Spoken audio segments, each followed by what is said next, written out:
वसुदेवसुतं देवं कंसचाणूरमर्दनं देवकी परमानंद कृष्ण वंदे जगद्गुरु। आज गीता ज्ञान भितर को आम प्रवेश करवा जो विभूति योग दशम अध्याय आम आलोचना करुचे से विभूति योग भितर भगवान कथा सब शुणी भगवान क्यों भाव भगवान को प्राप्ति करहब, भगवान कौन कौन कले भगवान साधना उन्नति करवा। अर्जुन ये सब कथा शुणी आहुरी टिके उत्कंठा चित्तर पचारुचंती, हे गोविंद आपण ही सब किछि आपण ही कहंतु ना, आहुरी आहुरी मते सुनिया को इच्छा होछि। तेणु आसंतु सेई भगवानकर मुख निष्ठुत भगवान जे दिव्य ज्ञान दैछन्ति अर्जुन को कृपा करी आमे सेई कृपार किछि मात्र प्रार्थी हेबा। कहीं ना जो मैंने आज भी वर्णना अच्छी जो मैंने भगवान कथा कहती आ जो मैंने भगवान कथा श्रवण करती परस्पर परस्पर आलोचना भितर दे क्यों भली भाव में भगवान कृपार पात्र हो पारिबा ता विषय भी आलोचना आज होइछि। तेणु से गुरु गोविंद आशीर्वाद को पार्थेय करी भगवान श्री राधा कृष्णंकर दिव्य लीला को स्मरण करी तांकर सही स्वरूप को ध्यान करी आम आगे जीवा गीता ज्ञान भीतर को बा गीता पाठ भीतर को। ओम गुरुर्ब्रह्मा गुरुः विष्णु गुरुः देव महेश्वर गुरुः साक्षात् परम ब्रह्म तस्मै श्री गुरुवे नमः। हे कृष्ण करुणा सिंधु दीनबंधु जगत्पते गोपीश गोपिका कांत राधा कांत नमोस्तुते। तप्त कांचन गौरांगी राधे वृंदावनेश्वरी वृषभानुसुते देवी प्रणमामि हरिप्रिये। आमे जहाँ पूर्व अध्याय मानकरे सुनिथिले कौन ना अर्जुन को कृपा करी भगवान सृष्टि के भाव में उत्पत्ति होता क्यों भाव में भगवान भीतर सब किसी सृष्टि करते पुणी जो लीन हो जाती पुणी सब सृष्टि क्यों भाव में भीतर प्रवेश कर जाए ये सब विषय किसी कही जोटा कि मुनि ऋषि मान अगोचर आज कृपा करी अर्जुन को कथा कहते जहाँ पूर्व अध्याय आम टिके आलोचना करवा।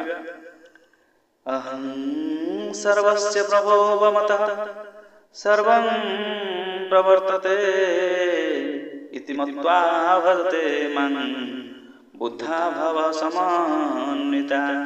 मुहि वासुदेव मुहि समस्त जगतर उत्पत्तिर कारण ओ मो द्वारा ही समस्त जगतर प्रवृत्ति हेउछि। एहिपरि बुझी श्रद्धायुक्त भक्तियुक्त बुद्धिमान भक्त माने मते अर्थात परमेश्वरं को ही निरंतर भजन करन्ति।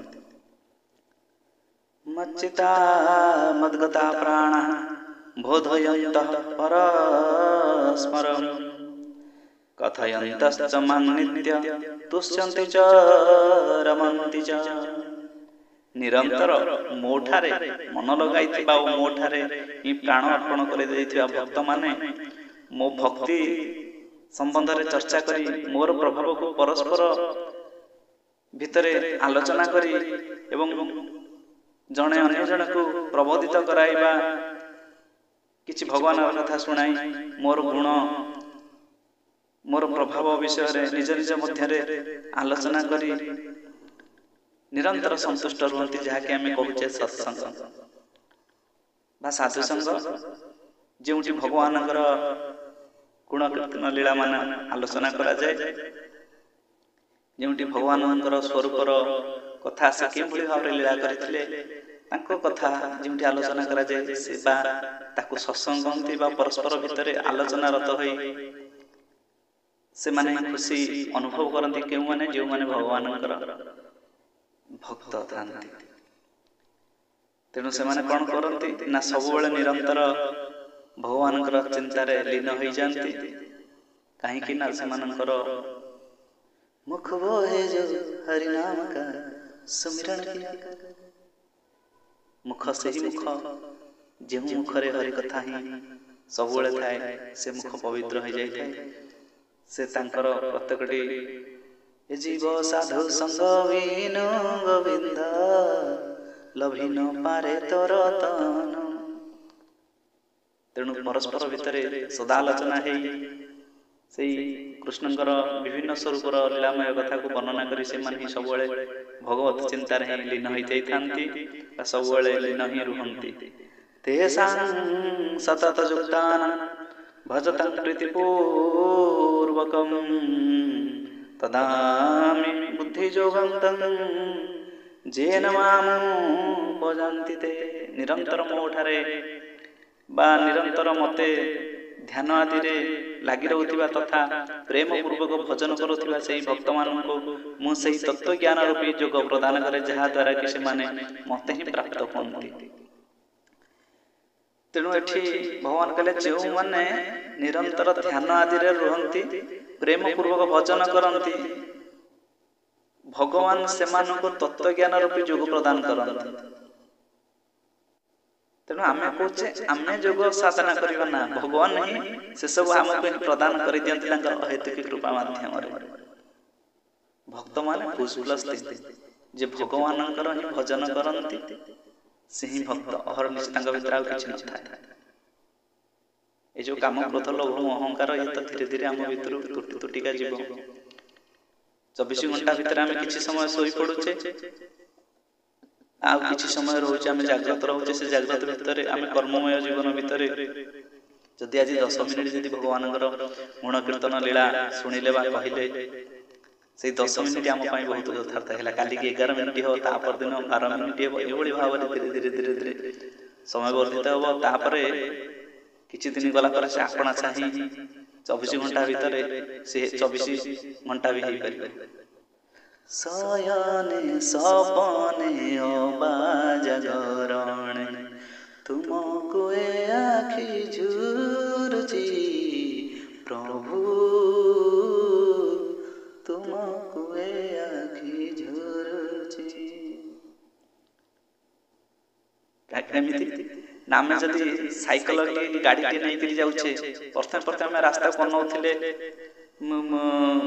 आम निज वाहन को आम अनौथिले जो जहाँ चलाउछे साइकिल बा गाड़ी रास्ता को वर्ष वर्ष अनेक पूरा ध्यान सहकार जाउथिले किछि दिन पर एभली भाव अभ्यस्त हो जाइए तापर ना आम गाड़ीटे बा साइकेल धरले भी आम मन अन्य किसी भावुले भी आम लक्ष्य स्थल पहुँच जाई पारते आमर सब किसी ठीक ठाक रास्ता चली था यही भाव में भगवान नाम ध्यान बा रूप ध्यान हो जाए रूप ध्यान गोटे स्पेशल कथा जो मैंने रूप ध्यान करने को चाहती से गुरु ठारू शिक्षा ग्रहण करें क्यों रूप ध्यान कहीं सबुठ गोटे मुख्य जिनस हूँ रूप ध्यान जो आसे से भगवान कथा जेकोसी लोक कहतु ना कहीं से खुशी लगे आनंद लगे कहीं ना से कथा शुणुले भी जो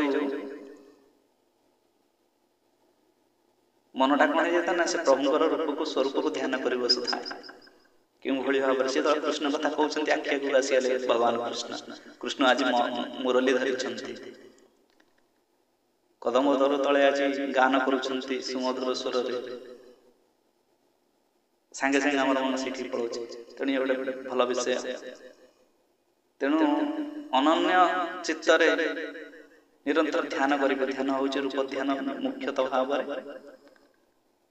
आ भजन करते प्रेमर सहित से भगवान से जोग ही से शिक्षा दे दियंती तेणु आमको केवल भाव्य कह आम आज रूप ध्यान करवा बस भगवान ही सब किसी व्यवस्था तार करदे तेषामिवानुकं पार्थ महम ज्ञानजं तमः नाशयाम्य आत्मभावस्थो ज्ञानदीपेन भास्वता।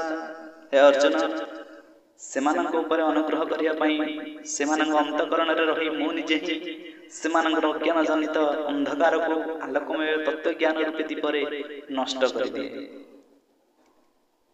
आम ଆମ ଭିତରେ କେବଳ ଥରେ ଯଦି ଭାବନା ଆସିଯାଏ ନା, ତାହେଲେ ଭଗବାନ ହିଁ ଆମ ଭିତରେ ହିଁ ରହିକିରି ସେ ଅଜ୍ଞାନ ରୂପୀ ଅନ୍ଧକାରକୁ ନଷ୍ଟ କରିଦେଇ ଜ୍ଞାନ ଲୋକ ଖୋଲି ଦିଅନ୍ତି। ଆଉ କଣ କରନ୍ତି? ତତ୍ଵ ଜ୍ଞାନ ଦେଇ ଦିଅନ୍ତି। ଜ୍ଞାନ ଉଦୟ ହେଇଯାଏ। ମୁଁ କେଉଁଭଳି ଭାବରେ ଆଜି ଧ୍ୟାନରେ ମନ ଦେବି, ଏସବୁ ବିଷୟ ଭିତରେ ଏଠି ଅର୍ଜୁନ କହୁଛନ୍ତି କଣ କହିଲେ ନା, ଅର୍ଜୁନ ଉବାଚ ପରଂ ବ୍ରହ୍ମ ପରଂ ଧାମ ପବିତ୍ରଂ ପରମଂ ଭବାନ ପୁରୁଷଂ ଶାଶ୍ୱତଂ ଦିବ୍ୟମାଦି ଦେବମଜଂ ବିଭୁ ଆହୁସ୍ତ୍ୱାମୃଷୟଃ ସର୍ବେ ଦେବର୍ଷି ନାରଦस्तथा असितो देवोलो व्यासः स्वयं चैव ब्रब्रसि मे।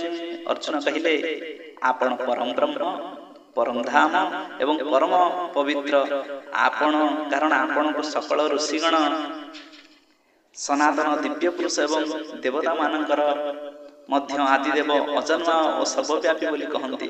देवर्षि नारद तथा असित ओ देवल ऋषि तथा महर्षि व्यास मध्य सेहीपरि कहती ओ आपण निजे मध्य मते सही कथा कहउछन्ति। सर्वमेतद्रूतं मन्ये जन्मावदसि केशव नहि ते भगवन् व्यक्ति विदुर्देवो न दानवाः।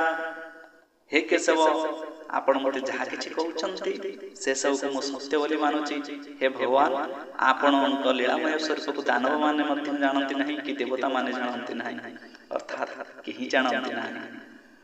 स्वयमेवात्मनात्मानं वेत्थतं पुरुषोत्तम भूतभावन भूतेश देवदेव जगत्पते। हे प्राणी मानकर सृष्टिकर्ता, हे प्राणी मानकर ईश्वर, हे देवादिदेव, हे जगन्नाथ स्वामी, हे पुरुषोत्तम, आपण निजे निजको जानन्ति। भक्तोर्महर्ष्य शेषेण दिव्यात्म विभूतया जाभिर्विभूति विलोकानिमास्तं वाप्यतिष्ठसि। हे भगवान, जो विभूति गुड़िक द्वारा आपण यही सब लोक को व्यापी रही व्याप्त रही निजर सही दिव्य विभूति गुड़िक संपर्क गुड़िक संपूर्ण रूपे कहवा केवल आपण ही समर्थ। कथं विद्यामः योगिस्तं सदा परिचिन्तयन् केषु केषु च भावेषु चिन्तयसि भगवन्मया। हे जोगेश्वर, मु किपरि निरंतर चिंतन करी आपण को जानि परिबि। हे भगवान, आपण केउ केउ रूप रे मो द्वारा चिंतन करिवार योग्य अटन्ति से कथा कहंतु ना। विस्तरण आत्मनो जोगं विभूति च जनार्दन भूयं कथय तृप्तिर् शुणुत्व नास्ति मे अमृतम।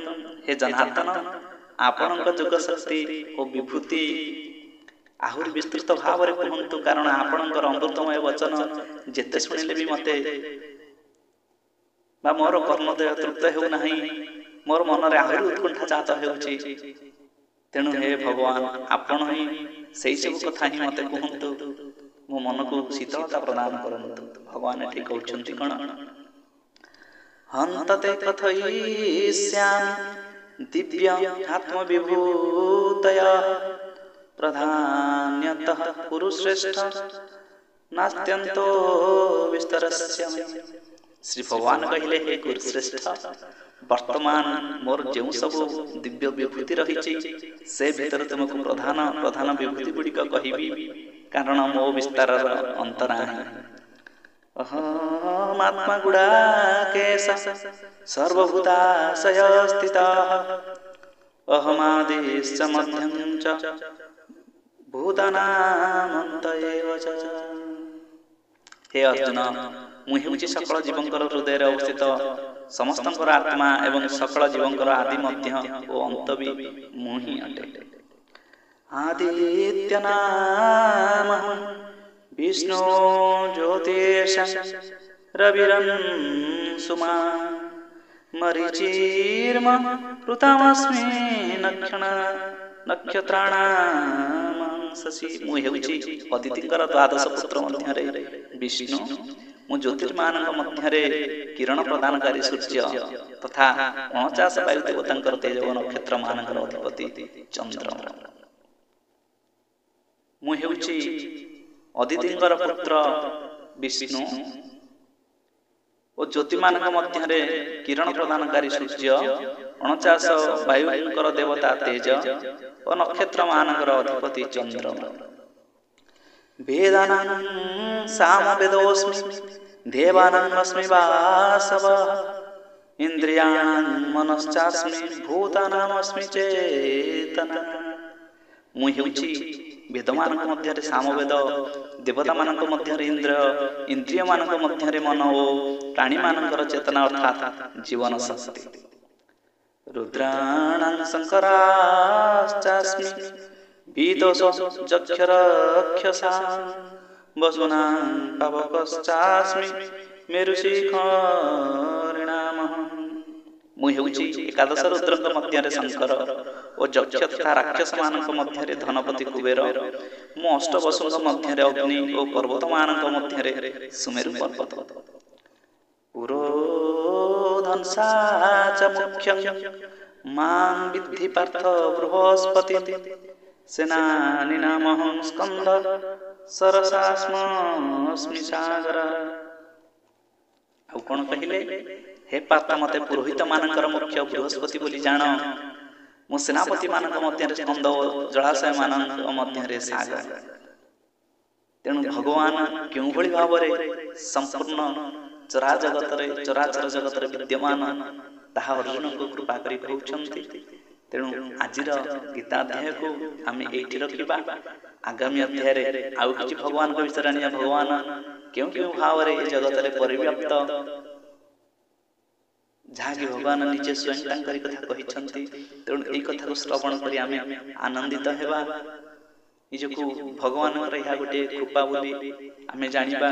କାହିଁକି ନା ଯେତେବେଳେ ଭଗବାନ କୃପା ହୁଏ ସେତେବେଳେ ଆମେ ଭଗବତ ଗୀତା, ଭଗବାନଙ୍କର କଥାମୃତ ଏସବୁ କହିବା ଆଉ ଶୁଣିବା ଆମ ଦ୍ୱାରା ସମ୍ଭବ ହୋଇପାରିଥାଏ।